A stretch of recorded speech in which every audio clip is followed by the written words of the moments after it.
guys, I'm Matthew Ivanhoe. I am the founder of the Cultivated Collector in New Canaan, Connecticut.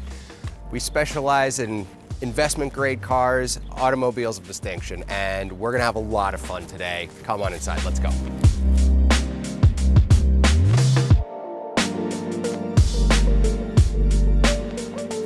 Welcome inside, guys. So we have a lot of really special cars to cover here. Stuff that, you know, one of ones, one of threes, one of fives. But we're gonna start with a car that is really near and dear to my heart. This is a 1992 Venturi 400 trophy. There are only 73 of these cars that were produced. And this was a fascinating car, race car, but also legal for the street. The first Gentleman's Challenge series that was executed before Ferrari Challenge, before Porsche Cup. And these cars, they weigh 2,425 pounds wet. They make 408 horsepower, which was quite conservative. They really make more than that. And it is positively ballistic to drive. I call it the French F40, and with good reason, because this car has a better power to weight ratio than an F40. It is colossally exciting. This particular car raced in the Gentleman Series, raced in the Trophy Series. After that, it was driven occasionally at track days, and by 1996, its racing days were over. It was put away, and it stayed away until 2015 when it was brought out again and fully recommissioned so that it could engage in historic racing, which you see it has all the evidence of that there. And what's really special about this car is that not only is this thing highly competitive, incredible to look at, amazing to drive, it is a car that you can drive to the track, win, and then drive home. So this thing really is near and dear to my heart. I first fell in love with Venturis as a kid playing Gran Turismo 2. They had the 400 GT in it, and I was fixated. It was so cool, so different, so special, and I had to have one. There are 4 cars in the US. I've brought in 3 of the 4, and this is just the Yako livery, just the history of this particular car. It's never been in an accident. It's, you know, which is very unusual for a race car. Just really makes this thing incredibly special. And the one thing I will say is that just sitting here and hearing about a car is 2-dimensional. We're gonna go 3-dimensional. Let's go take this thing for a ride.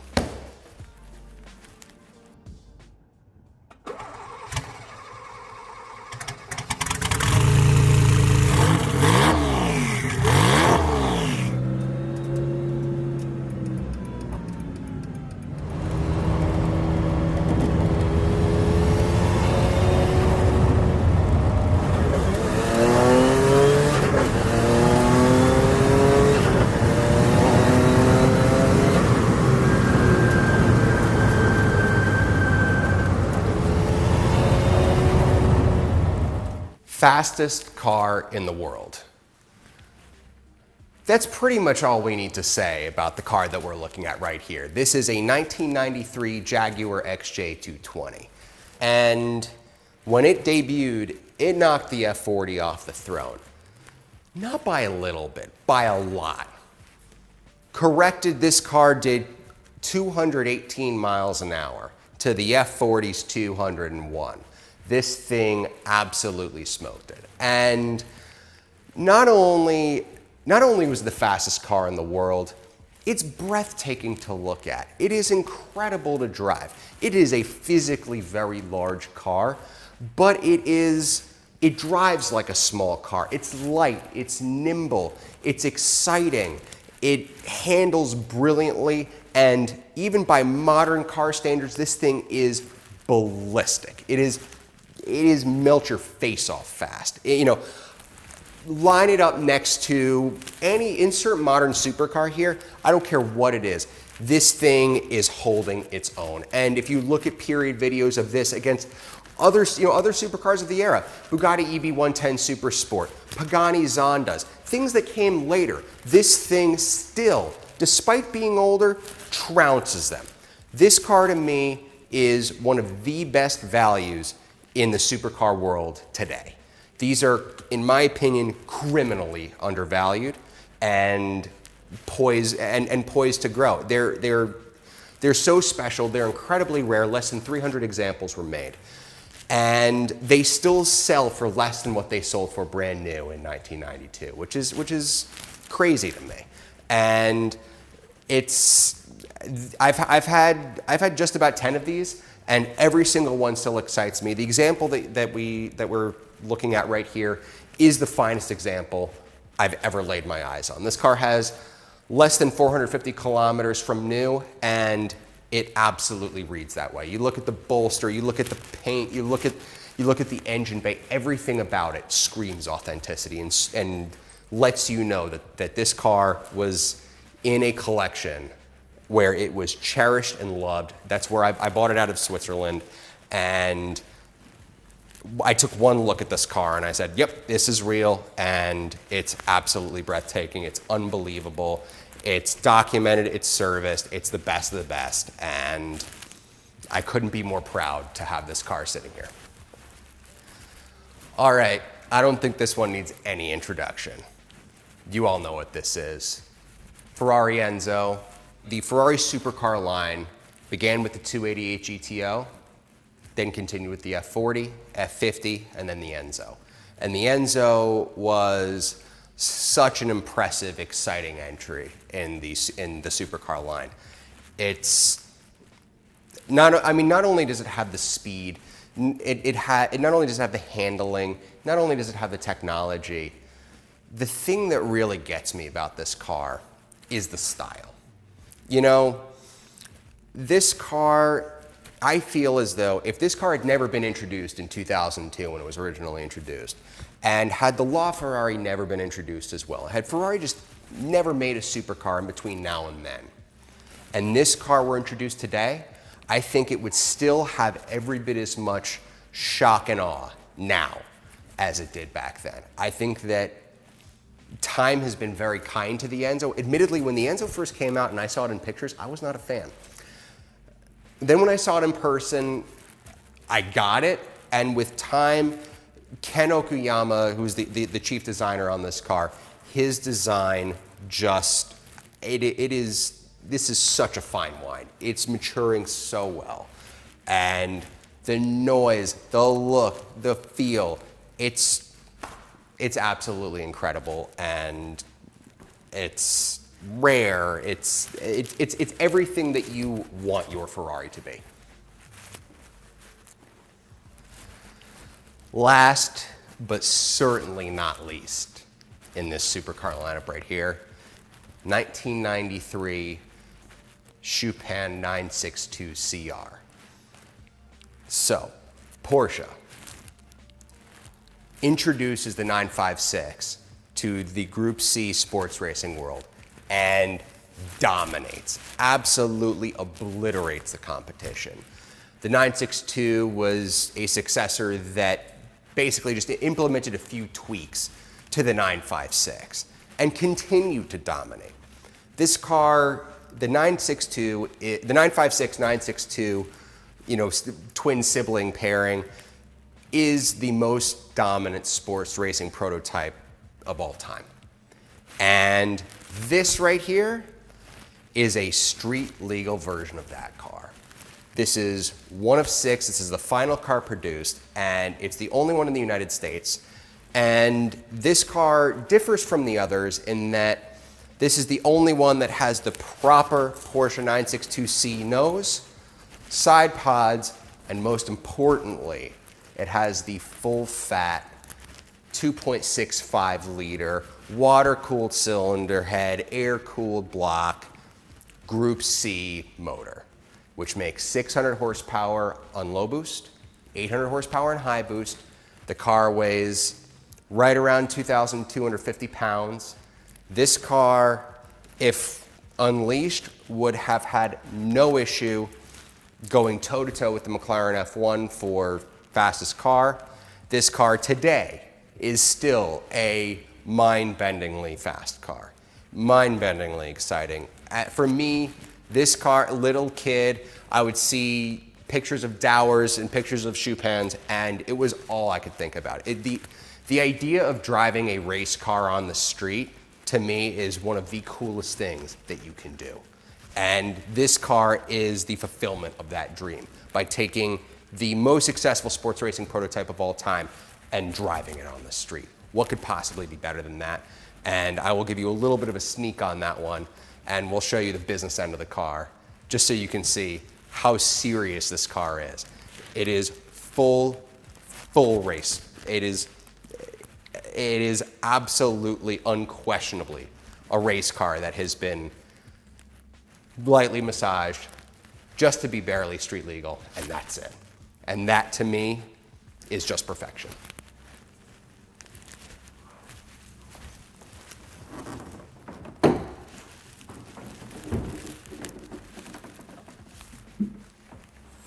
Like if you look at a 962C race car and you look at this, you go, I know exactly what I'm looking at. It's the exact same thing, except for the fact that you look down here and you see catalytic converters and you see massive mufflers and this whole hood thing hinged.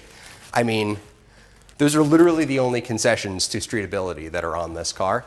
Though the fascinating thing about it is that it actually is easy to drive. It's actually civilized. It's the clutch isn't heavy.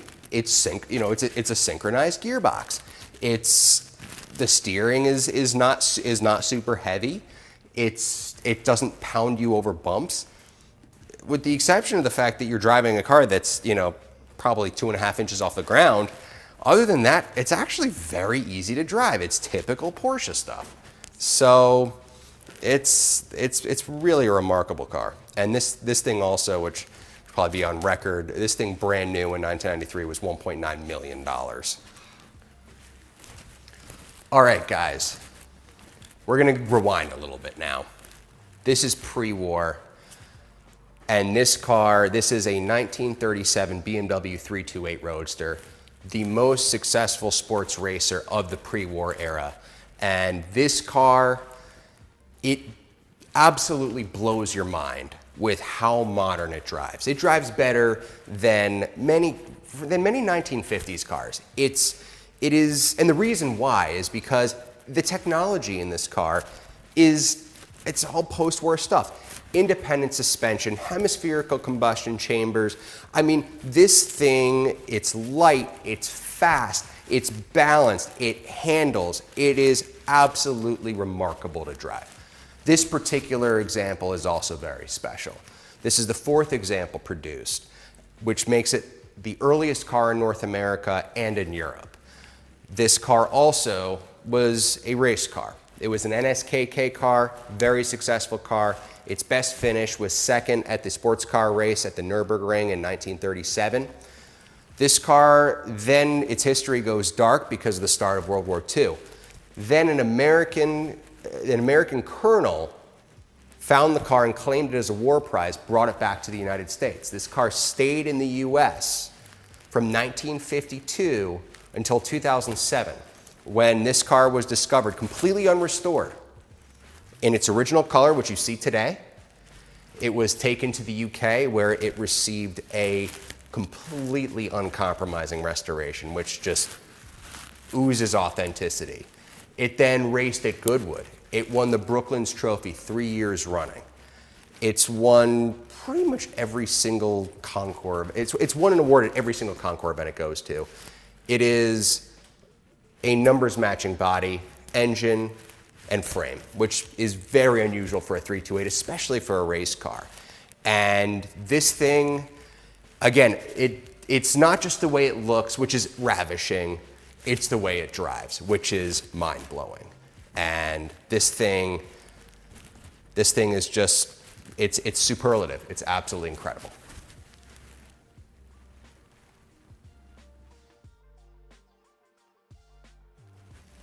So if you were to look back and think about who was going to be the dominant sports car manufacturer in Italy in the post-war era, in 1947, if you were a betting person, you wouldn't have thought of Ferrari. Italia is who you would have thought of. And this car right here is the car that really wrote the Cisitalia story. The 202 Coupe, from a design perspective, absolutely tells that story. This car tells their story on the racing side, which was every bit, if not more important, than the road car side. So this car, the 202 Spider Mille Miglia, this car, not this exact car, but a 202 Spider Mille Miglia was driven by Tazio Nuvolari in the 1947 Mille Miglia to a second overall and first in class finish. And while they may not sound super remarkable, the fact of the matter is that Nuvolari was racing against a twin supercharged 8-cylinder Alfa Romeo. And this car is a 1.1 liter naturally aspirated 4-cylinder. Now you might ask yourself, how did this happen? I mean, Nuvolari is a great driver, don't get me wrong, and drove what many consider to be the greatest David and Goliath race there ever was. But this car really heralded a new approach to car making. This car was all about, it was about aerodynamics. It was about lightweight. It was about chassis dynamics. It was about the suspension. It was about the entire package. And when you drive this car, you see exactly what they were thinking. This car to drive is just sublime. Is it supremely fast? No, it's not. Is it immensely rewarding, incredibly balanced, ridiculously dynamic? Absolutely. It is amazing to drive. Looking down over those louvers is just beyond romantic. It sounds great. It's quick. It's exciting. It's just an incredible machine. They only made 26 Spider Mille Miglias. Of those 26, it is believed that only 9 survive with their original bodies, frames, and engines. This is one of those 9. And that makes this car a really, really significant and special piece of automotive history.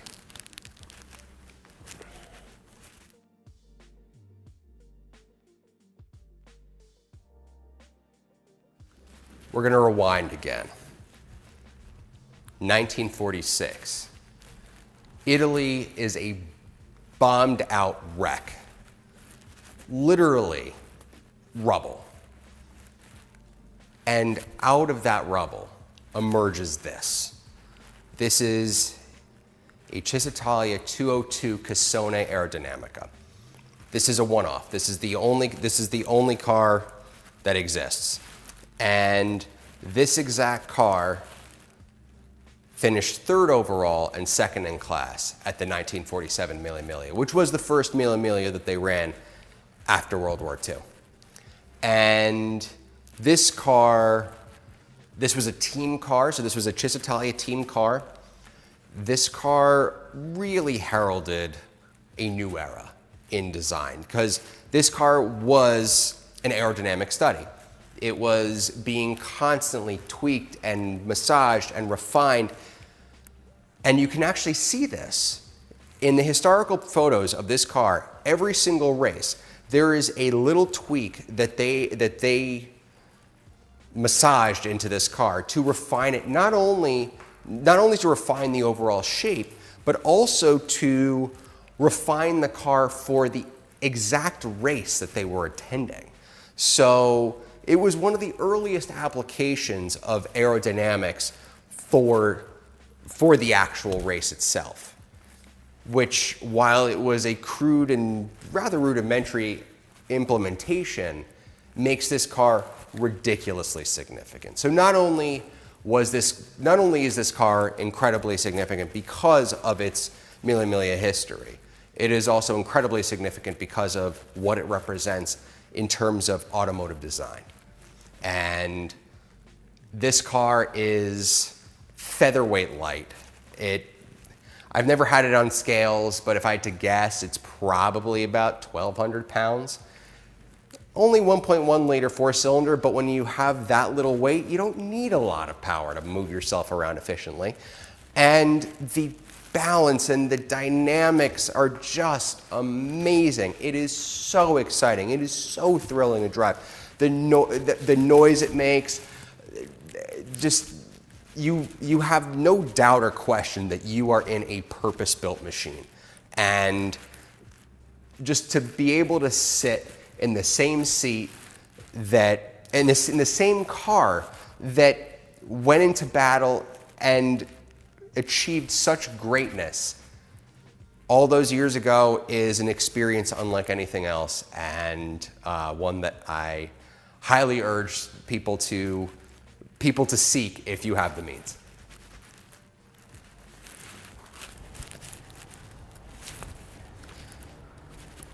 This is a 1952 Osca MT4 1100 2AD.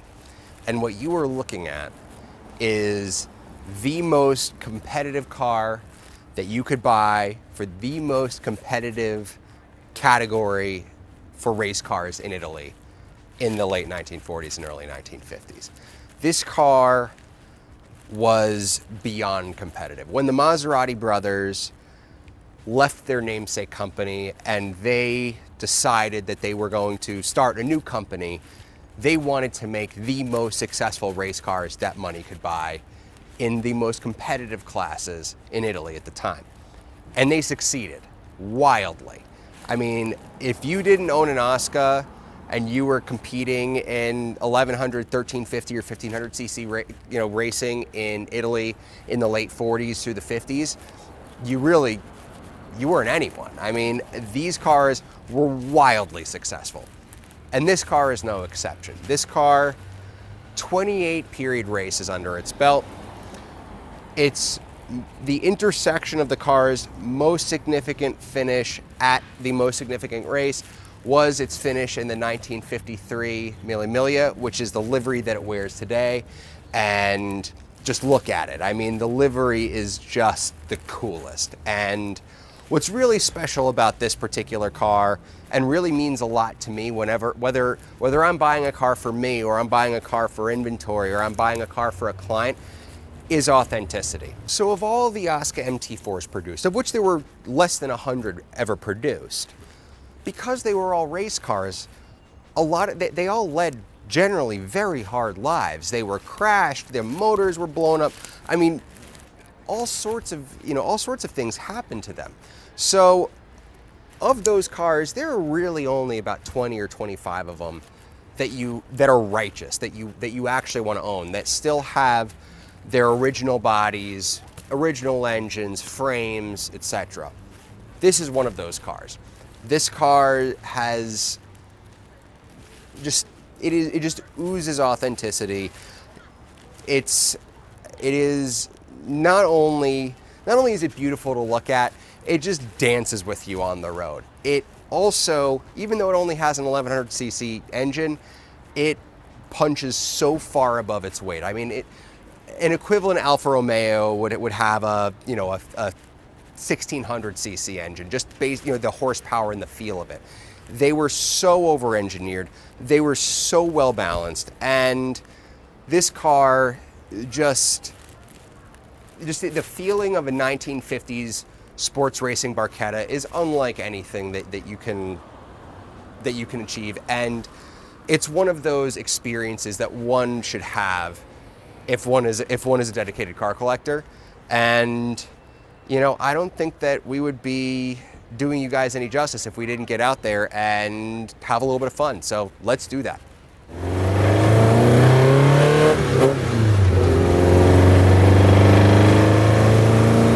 I always say that, a car that, if there were such a thing as a perfect car, we'd have a washing machine. Cars are fun because of their flaws and their imperfections, and race cars have so much character, and this car just oozes character. You throw it into a turn and it just dances. The noise, the feel, I mean, just everything about it. And what's also amazing is this car's chassis. Like, you look underneath it, and the way they designed this chassis is so advanced, so good. It is remarkably stiff. The dynamics make it's super predictable and neutral. Just a wonderful, enchanting car to drive. So it's awesome. But Yeah, don't take my word for it. You'll see once we get out there. It's a lot of fun to drive.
So when people talk about race car for the street, you know, that sounds nice, it's cool.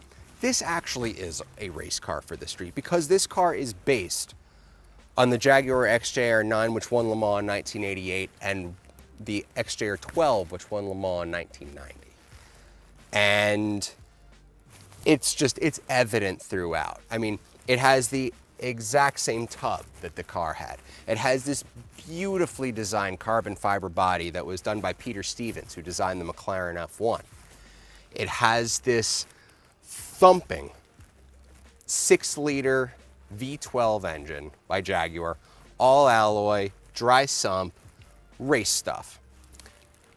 They only made 28 of these XJR15s. Of those cars, the vast majority of them were blue. There was there was a specific blue that they wore. There were only 3 XJR15s that were born in yellow. This is one of those 3. The other thing that makes this car particularly special is that of the 28 road cars, there is only 1 that was born with the 6-speed racing gearbox.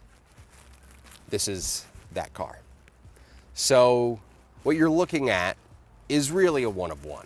This is the only yellow, only race gearbox, and that takes an experience that is already incredible and really takes it over the top. I mean, the racing gearbox completely transforms the car. The closest thing that you can get to driving a Group C or GT1 car on the road. It was impossibly expensive. In 1991, this car was near as makes no difference $1 million. And the second you drive it, you know why. If you've ever driven a true thoroughbred race car, and by thoroughbred, I mean a car that was born to be a race car, then you will know exactly what it is you're driving when you get behind the wheel of this car. It has a raw, visceral feel unlike anything that you can drive that is a normal production car. This car is the alpha and the omega in analog brutality. And we're gonna go have some fun.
Well, that was a lot of fun. We drove some fantastic cars, looked at some incredible stuff, learned some things along the way. Thank you so much for coming along, you guys.